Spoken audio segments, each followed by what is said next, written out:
Hello दोस्तों, आप सभी का स्वागत है करंट अफेयर के आज के सेशन में। और आज है 15 जून। तो चलिए हम लोग कवर करते हैं 14 और 15 जून का करंट अफेयर एमसीक्यू। दोस्तों, जो पहला क्वेश्चन है, हाल ही में चर्चा में रहा राजा उत्सव, जो मानसून के आगमन और धरती माता के सम्मान में मनाया जाने वाला एक प्रमुख कृषि कटाई त्यौहार है, का संबंध किस राज्य से है? तो दोस्तों, ये राजा फेस्टिवल जो है ये उड़ीसा में मनाया जाता है। दोस्तों, उड़ीसा में मनाया जाता है राजा फेस्टिवल। और ये एक तरह से मानसून आगमन के पहले ये धरती माता के सम्मान में मनाया जाने वाला प्रमुख कृषि त्यौहार है, जो भूदेवी धरती माता के सम्मान में ये मनाया जाता है।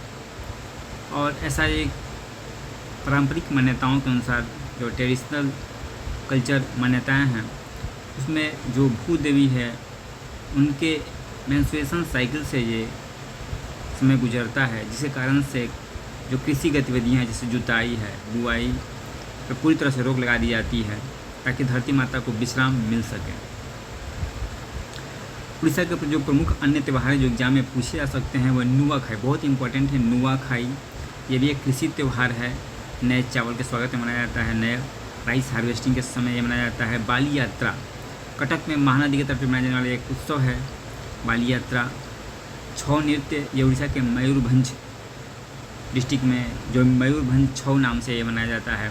इसमें जो दोस्तों मुखौटे का प्रयोग नहीं होता है। जो झारखंड में छऊ नृत्य होता है उसमें मुखौटे का प्रयोग होता है, लेकिन जो मयूरभंज छऊ होता है उसमें मुखौटे का प्रयोग नहीं होता है। भौतिक भूगोल में देखते हैं दोस्तों, उड़ीसा का जो तटीय क्षेत्र है उसको उत्कल का मैदान के नाम से जाना जाता है। यहाँ पे सुवर्ण रेखा, बूढ़ा बलंग, वैतरणी, ब्राह्मणी, महानदी, याद रखिएगा, ये सब उड़ीसा की प्रमुख नदियाँ हैं। खासकर सुवर्ण रेखा, इसके बाद महानदी, ब्राह्मणी, ये सब उड़ीसा की प्रमुख नदियाँ हैं। ऋषिकुल्या नदी, जो कछुओं के घोंसले, प्रजनन घोंसले के स्थान के रूप में ज़्यादा फेमस है। साथ ही साथ जो पर्वत शिखर है, माउंटेन पिक्स है, उसमें देवामाली उड़ीसा की सबसे ऊंची पर्वत चोटी है, देवामाली। इसके अलावा महेंद्रगिरी, ये 1501 मीटर ऊंची चोटी है, ये भी यहाँ की एक अन्य चोटी है। इन्वायरमेंटल में देख लेते हैं दोस्तों, गहिरमाथा समुद्री अभयारण्य, यह विश्व का सबसे बड़ा ऑलिव रेडलेक कछुए, जो ऑलिव रेडलेक कछुए होते हैं, सी टर्टल्स होते हैं, वही गहिरमाथा में आते हैं। यहीं पर सामूहिक घोंसला बनाते हैं और प्रजनन करते हैं। भितरकनिका मैंग्रोव दूसरे सबसे बड़ा मैंग्रोव पारिस्थितिकी इकोसिस्टम है भारत का, और ये वैतरणी और ब्राह्मणी नदी के डेल्टा पर स्थित है। यह एक रामसर स्थल है, रामसर साइट्स है। और ये जो भितरकनिका मैंग्रोव है, ये साल्ट वाटर क्रोकोडाइल्स, याद रखिएगा, खारे पानी के मगरमच्छों के लिए ये प्रमुख निवास स्थान के रूप में है। चिल्का झील, एशिया की सबसे बड़ी खारे पानी की लैगून झील है। और यहाँ इरावदी डॉल्फिन, जो लुप्तप्राय हो चुके लगभग, इसके लिए फेमस है। ये भी भारत का पहला रामसर स्थल घोषित किया गया था। याद रखिएगा, भारत का पहला रामसर स्थल इसी को घोषित किया गया था, चिल्का झील को। अगला है दोस्तों, हाल ही में दक्षिण पश्चिमी हिंद महासागर क्षेत्र में परिचालन तैनाती के तहत सेशल्स के पोर्ट विक्टोरिया पहुंचने वाला भारतीय नौसेना का स्टील्थ फ्रिगेट कौन सा है? इसका नाम है आईएनएस तर्कस है दोस्तों। ये सेशल्स के पोर्ट विक्टोरिया पहुंचने वाला ये स्टील्थ फ्रिगेट है। सेशल्स पर दोस्तों, ये हिंद महासागर में 115 द्वीप वाला एक द्वीप समूह है। और ये दोस्तों इसका भू आकृति है, ये ग्रेनाइट द्वीप जो पहाड़ी हैं, इसको ग्रेनाइट द्वीप जो पहाड़ी हैं, अधिकांश आबादी यहीं पर रहती है। और सेशल्स की सबसे जो ऊंची चोटी है मॉर्न सेशल्स का नाम है। इसकी राजधानी पोर्ट विक्टोरिया, याद रखिएगा, बस राजधानी पूछेगा ज़्यादा से ज़्यादा, पोर्ट विक्टोरिया इसकी राजधानी है। नदी वदी तो ज़्यादा पूछेगा नहीं। अगला दोस्तों, हर साल 14 जून को विश्व रक्तदान दिवस किस महान वैज्ञानिक के जन्म दिवस को चिन्हित करने और उनके सम्मान में मनाया जाता है? तो एक कार्ल स्टीनर है दोस्तों, इन्हीं के सम्मान में विश्व रक्तदाता वर्ल्ड ब्लड डोनर डे 14 जून को मनाया जाता है। रक्त ट्रांसफर देख लेते हैं दोस्तों, जो एग्जाम में इंपॉर्टेंट है। रक्त मानव शरीर में एक तरल संयोजी उत्तक है, एक जो है तरल संयोजी उत्तक है, और उसका पीएच मान लगभग हल्का क्षारीय होता है। ये एग्जाम में पूछा जाता है कि जो रक्त होता है वो अम्लीय है, क्षारीय, तो क्षारीय होता है 7.4। जो 7 से कम होता है मान जिसका वो अम्लीय होता है, 7 से अधिक वाला क्षारीय होता है। 7 न्यूट्रल, जैसे वाटर न्यूट्रल है तो 7 होगा इसका pH मान। और ये दोस्तों रक्त में जो प्लाज्मा होती है वो प्लाज्मा लगभग रक्त का लगभग 55% भाग बनाता है। ये पीले रंग का तरल पदार्थ होता है और इसमें 90 से 92% जल होता है। शेष भाग प्रोटीन जैसे एल्बुमिन, ग्लोबुमिन और फाइब्रोनोजेन ये इसमें मिलते हैं। रक्त कोशिकाएँ, ब्लड सेल्स दोस्तों, जो लाल रक्त कोशिकाएँ जो RBC होती हैं, इनका जीवन काल 120 दिन होता है।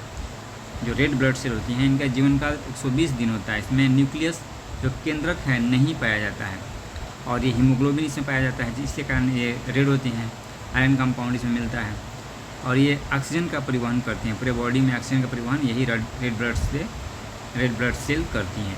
श्वेत रक्त कोशिकाएँ WBC, इसको ल्यूकोसाइट्स भी कहते हैं। ये हमारी जो इम्यून सिस्टम है उसका हिस्सा है और ये हमारे शरीर को संक्रमण से बचाती हैं। प्लेटलेट्स है तीसरा। रक्त में 3 चीज़ RBC, WBC और प्लेटलेट्स। ये दोस्तों रक्त के थक्के जमने, जो थक्का रक्त में जमता है, किसी की जगह पे चोट लग जाती है तो रक्त में जो थक्का बनाती हैं वो प्लेटलेट्स की वजह से बनता है। तो इसमें ये रक्त को थक्का जमाने में अपनी अनिवार्य भूमिका अदा करती हैं। धमनियाँ और शिराएँ देख लेते हैं दोस्तों। हृदय से जो शुद्ध ऑक्सीजन युक्त रक्त शरीर के अंगों तक ले जाती हैं उसे धमनियाँ कहा जाता है दोस्तों। और शिराएँ जो है अशुद्ध कार्बन डाइऑक्साइड वाला रक्त वो वापस हृदय तक लाती हैं। अपवाह स्वरूप फुफ्फुस शिरा है, इसमें शुद्ध रक्त होता है और इसमें अपवाह स्वरूप फुफ्फुस धमनी है।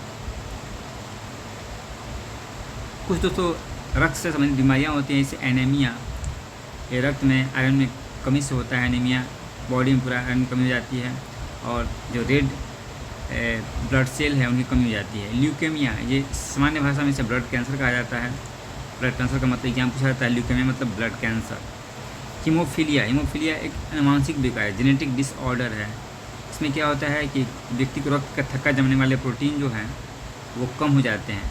इसके कारण से किसी व्यक्ति को चोट लगती है तो उसका खून जल्दी से जमता नहीं है, बंद नहीं होता है। तो ये हीमोफीलिया के पेशेंट के साथ ऐसा होता है। सिकल सेल एनीमिया, यह भी एक आनुवंशिक बीमारी है। आनुवंशिक बीमारी मतलब जेनेटिक बीमारी है और इसमें जो RBC का आकार है वो सामान्य से गोलाकार से बदलकर हंसिया के शेप में हो जाता है और इससे क्या होता है कि ऑक्सीजन जो परिवहन होता है वो बाधित होता है। तो सिकल सेल एनीमिया को कहा जाता है। अगला है दोस्तों, हाल ही में प्रधानमंत्री नरेंद्र मोदी और फ्रांसीसी राष्ट्रपति एम्यूल मैक्रोन के बीच द्विपक्षीय डेलीगेशन स्तरीय वार्ता फ्रांस के किस ऐतिहासिक स्थान पर आयोजित की गई। दोस्तों नीस में फ्रांस में G7 की मीटिंग हो रहा था, वहाँ पे भारतीय प्रधानमंत्री पहुँचे थे।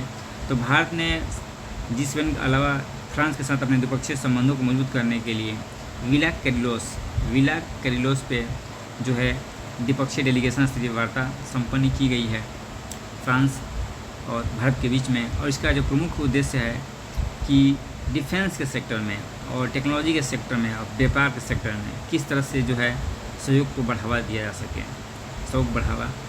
सके। ये फ्रांस का दोस्तों मैप है, फिजिकल मैप। एग्जाम में पूछा था दोस्तों, जो स्पेन और फ्रांस के बीच में जो पर्वत है वो सीमा रेखा पर्वत, इसका नाम है पिरनीज पर्वत। ये एग्जाम में पूछा गया है, BPSC के एग्जाम में पूछा गया है। साथ ही साथ ये आल्प्स पर्वत जो स्विट्ज़रलैंड और फ्रांस इन सब कंट्री में है। आल्प्स पर्वत, जूरा पर्वत स्विट्ज़रलैंड और फ्रांस के बाउंड्री लाइन पे है। वाहजे जो है दोस्तों ये फ्रांस और जर्मनी के बाउंड्री लाइन पे है।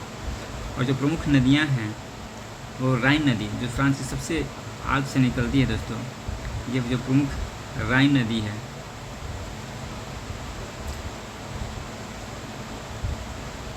और एक नदी है दोस्तों सीन नदी, जो पेरिस शहर है फ्रांस का राजधानी पेरिस, ये सीन नदी के किनारे स्थित है। एक इम्पोर्टेंट नदी है दोस्तों लोयर नदी है। ये देखिए लोयर नदी यहाँ आकर गिर रही है, नैंटीज शहर से गुजरती है ये।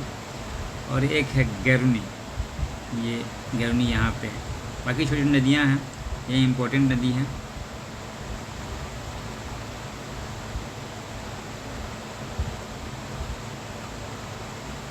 अगला दोस्तों, हाल ही में भारत सरकार द्वारा देश का अगला सेना प्रमुख किसे नियुक्त किया गया है जो 30 जून 2026 को कार्यभार संभालेंगे? तो ये है लेफ्टिनेंट जनरल धीरज सेठ। ये इनका इमेज रहा। ये 30 जून से जो है नए आर्मी चीफ के रूप में, सेना प्रमुख के रूप में अपना कार्यभार संभालेंगे। अगला दोस्तों, हाल ही में गैलेथिया बे बंदरगाह परियोजना से प्रभावित होने वाले प्रवाल भित्तियों और विशाल क्लैम को स्थानांतरित करने के लिए भारतीय प्राणी सर्वेक्षण ने किस द्वीप के पश्चिमी तट पर 4 स्थानों को चिन्हित किया है? ये है दोस्तों ग्रेट निकोबार।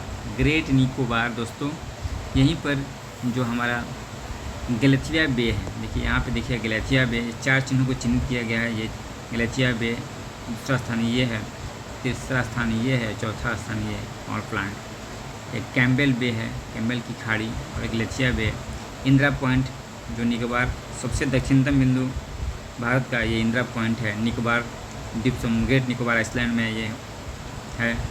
और दोस्तों यहाँ पे ग्रेट निकोबार परियोजना की जा रही है, जिससे दोस्तों जो वहाँ प्रवाल हैं उनको, प्रवाल जो हैं वो खतरे में आ सकते हैं।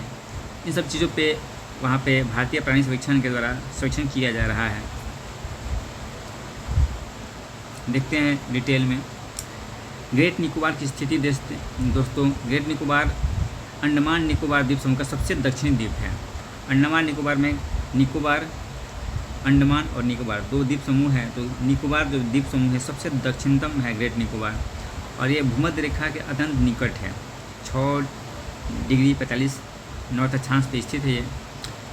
इंदिरा पॉइंट भारत का सबसे दक्षिणतम बिंदु इसी ग्रेट निकोबार द्वीप में स्थित है, सबसे अंतिम पॉइंट है भारत का।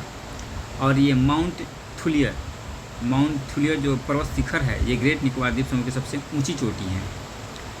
जो प्रमुख नदियां हैं दोस्तों, नदियां तो पूछेगा नहीं, अभ्यारण्य पूछ सकता है। ग्रेट निकोबार बायोस्फीयर रिजर्व, ये यूनेस्को के मैंड एंड बायोस्फीयर रिजर्व में ये एक प्रमुख रिजर्व के रूप में है।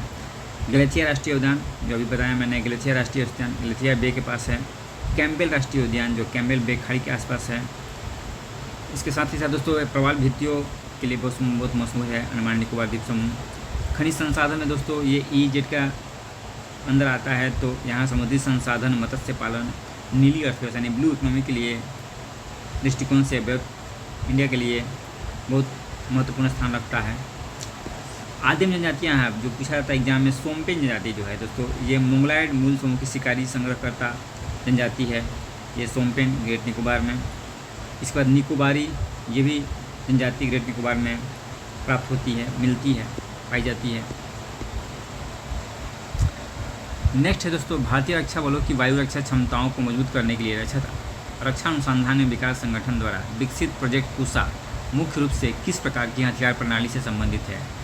तो दोस्तों ये DRDO द्वारा डेवलप किया जा रहा है प्रोजेक्ट पूसा, और ये लंबी दूरी की सतह से हवा मार करने वाली मिसाइल प्रणाली है। लॉन्ग रेंज जो है ये मिसाइल प्रणाली है दोस्तों। और ये एक तरह से S-400 जो भारत ने रसिया से ख़रीदा है मिसाइल डिफेंस सिस्टम, ये भारत का अपना जो है पूसा प्रोजेक्ट पूसा DRDO द्वारा तैयार किया जा रहा है। ये भारत का अपना जो है मिसाइल डिफेंस सिस्टम जो है तैयार किया जा रहा है। ये देखिए दोस्तों, इसमें मिसाइल फिट किया जाएगा और जो भी ड्रोन हो, प्लेन हो या मिसाइल हो, उसको नष्ट करने के लिए यूज किया जाएगा।